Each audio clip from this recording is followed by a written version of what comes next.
Sharing the train. In the sunny corner of the classroom, Noah was very busy. Choo-choo, he pushed his train over the bumpy wooden hills.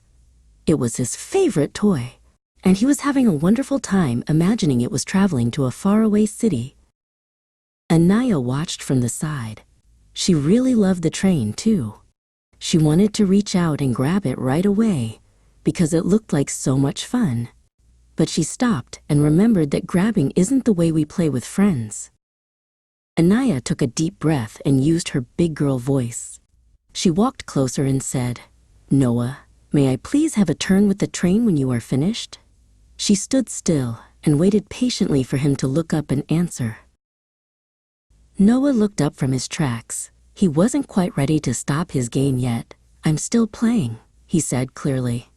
"I need 5 more minutes to finish my trip to the station, and then it will be your turn." He held up 5 fingers to show her. When the 5 minutes were over, Noah pushed the train across the rug to Anniyah. "Your turn now," he said with a smile. Anniyah beamed and said, "Thank you, Noah." They both knew that in their classroom, toys belong to everyone, and waiting for a turn makes everyone happy.